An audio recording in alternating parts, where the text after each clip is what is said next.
In the last video, we saw Sejun trying to convince Theo to start working with him, even though the wandering merchant cat was hesitant to take up the offer on hearing that he would receive an incentive of a tiny 3-5%. Sejun had enough tricks up his sleeve. He told Theo that he would get 10 fish or equivalent coins per week of working with him, and when Theo tried to negotiate, Sejun gladly accepted his conditions and even gave him a bonus. And thus Theo fell into Sejun's trap and signed his first contract as he was lost in his desire to eat roasted fish. They sign the contract, and it becomes a part of the tower system. Theo had become the lifelong salesman for Sejun. He is disheartened, but then he thinks that if he cannot earn 5 tower coins in the first month, the contract will be terminated. He is shocked to learn that Sejun wanted to sell the cherry tomatoes for 0.05 tower coins per piece. But that also gives him confidence that he may not be able to sell well. He uses his item, the bundle, which has preservation magic, space expansion magic, and lightweight magic, to store 1,000 cherry tomatoes and 25 roasted fish. After a few days, he reaches the 38th level and finds a bunch of human hunters who have just defeated a few monsters. They are surprised to see a traveling merchant cat, but then they lose interest when they see the cherry tomatoes and hear the ridiculous price. But then a girl reads that the tomatoes could dissolve 10 grams of fat just by eating them. All the girls are eager to buy the cherry tomatoes after learning this, and Theo is sold out in no time. Now, this chapter starts with Sejun looking at the carrot seedlings that have sprouted, and he is lost in thought. He asks if the figure was about 70%, and the husband with him seems to agree. That 70% referred to the germination rate of the seeds. Out of the 1,000 carrot seeds Sejun brought from the seed store and planted, only 700 germinated. And he had also planted 12 magical cherry tomato seeds that he harvested himself. And among them, only 732 seedlings had sprouted. Then we see the scene of Sejun's farmland, which is starting to look like a proper farm. And the poison honeybee is also busy with her job of pollination. Sejun is still calculating the germination percentage of other crops and finds that the corn seeds and sweet potato sprouts also had a germination rate between 60 and 70%, which was close enough to that of carrots and cherry tomatoes. Sejun thinks that it will be great if the seeds sprout some more, but then he starts thinking about the reasons the germination was limited. He suspects that it might be because his level as a farmer was low, or maybe the land inside the cave was not fertile enough. But Sejun decides to keep going on like this for now, and he is hopeful that he will find a better way to cultivate crops later. He thinks that now that they had Theo by their side, who would sell the crops, they needed to harvest as many crops as possible. And the husband rabbit also agrees with him. But then something else grabs Sejun's attention,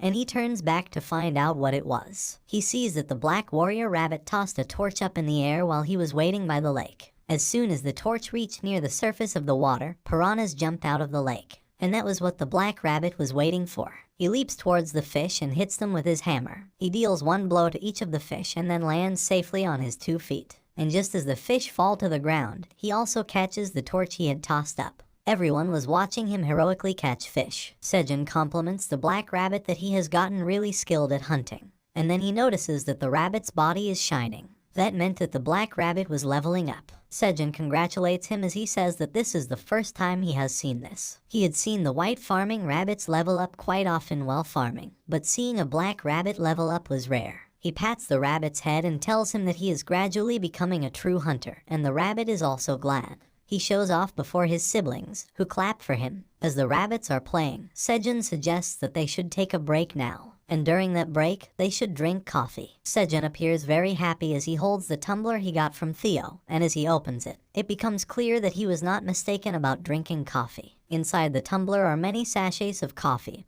and Sejun is happy to see them. He thinks that Theo and Scaram, the goblin who scammed him, both omitted something really important. They had not even opened the tumbler. If Theo had opened this and tried to sell coffee to him, Sejun would have spent all his money just to buy it.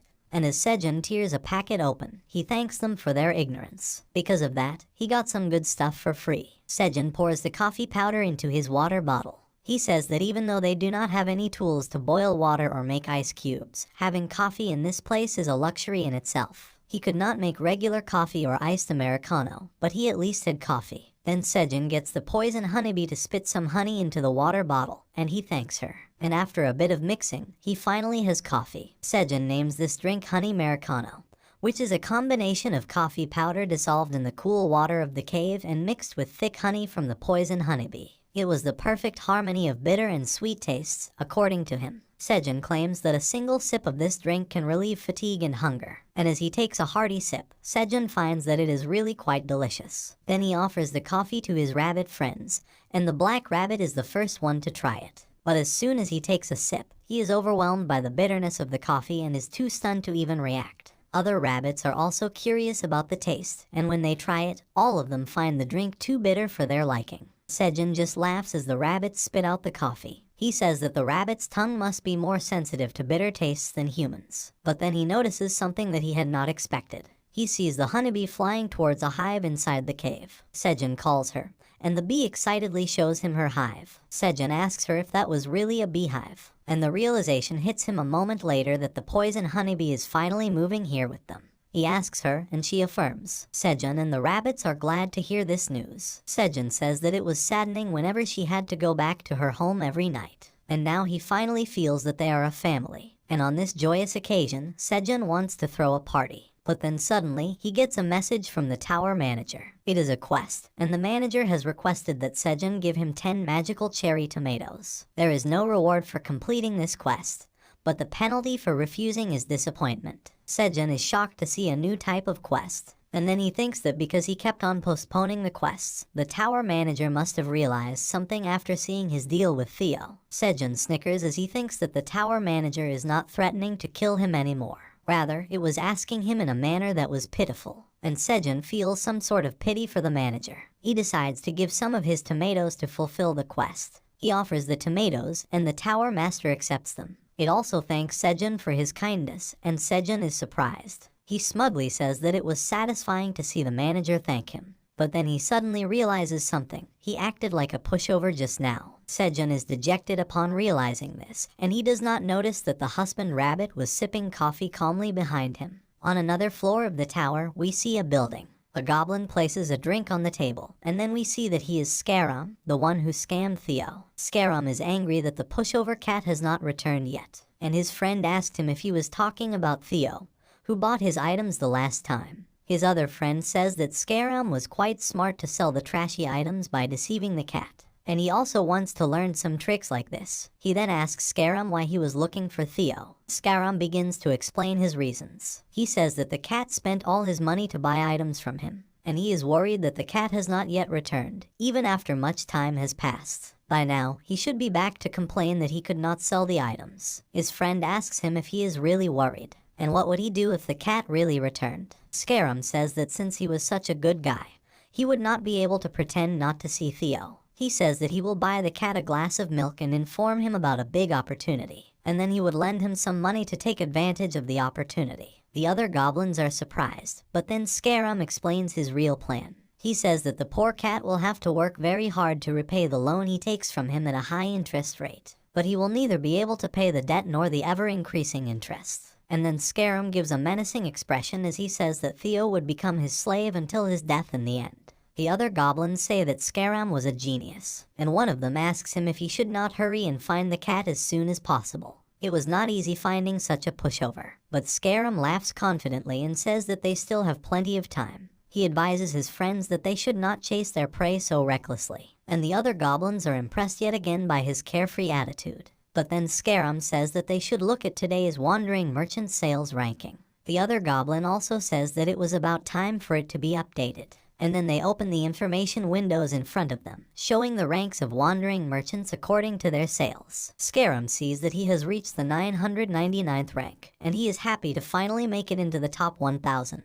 His friends are amazed to see him in the top 1,000, as they are not even ranked yet. Scarum laughs inside, thinking that it was worth selling those things to the pushover cat. And then he starts to scroll through the list to see the names of the people he has to beat next. But a shocking discovery is waiting for him there. Scarum exclaims, "How could this happen?" as he sees Theo's name on the list. He was at the 982nd position in the list after selling goods worth 50 tower coins in the past day. The other two goblins start murmuring that it was the cat that Scarum scammed, and Scarum is trembling in anger. He slams his fist into the table and loudly says that Theo couldn't have sold those items for such a high price, and he is now curious about what the cat was doing. Meanwhile, Theo has returned to the cave, and he declares his return. Sejun is shocked to see him and asks where he has been. Theo flinches as Sejun moves towards him, and he apologizes. He says that he will not go out to play on the other floors even if he sells out. He promises to return right away the next time. But it turns out that Sejun knew nothing about this. He is confused and asks Theo what he meant. For how long was he out playing? And Theo tells him that he was playing for 4 days. Sejun said that last time, Theo said that it would take him 10 days for a round trip to the 30th floor. Yet he had time to play for 4 days even after selling out. Theo nervously apologizes, but Sejun is surprised by something else. He had thought that it would take a few days to sell everything.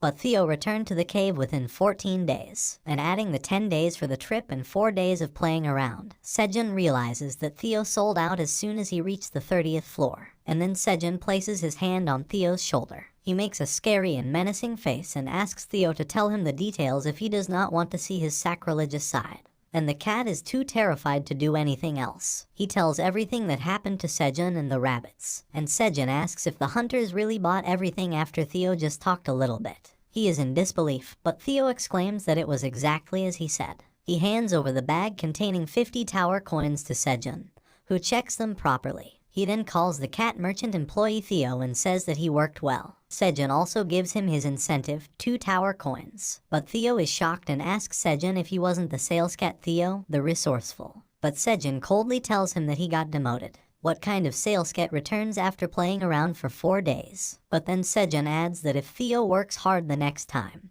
his position as the sales cat will be reinstated. And Sejun also says that he will raise the incentive to 5%.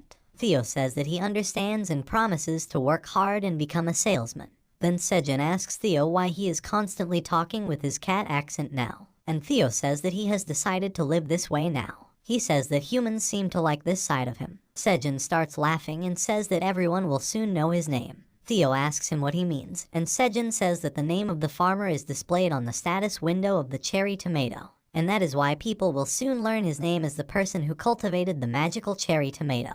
But these words are enough to scare Theo and make his hair stand on end. He suddenly realizes that he is in trouble. There was a system in the tower that forcibly hides the origin of goods that beginner wandering merchants sell. It was done to prevent the wealthy traveling merchants from stealing the suppliers of the beginner wandering merchants. And because Theo was still a beginner wandering merchant, Sejun's name was forcibly hidden from the status window of the cherry tomatoes. Theo thinks that Sejun will be very angry if he learns the truth. He might demote Theo from the post of an employee to an intern, and he fears that he might even become a part-timer. Theo is scared, and Sejun asks him what he was thinking. But then Theo acts up to cover his fear and says that nothing was wrong. He asks Sejun to hand him the cherry tomatoes so that he can leave to sell them right away. Sejun says that it was too soon and asks Theo to rest for a few days. He also had to receive his weekly payment. But Theo is in a hurry to go out and sell more tomatoes. He tells Sejun that he should work as everyone else is also busy. Theo rushes to the rabbit carrying harvested tomatoes and starts putting them inside his bundle, much to the rabbit's shock.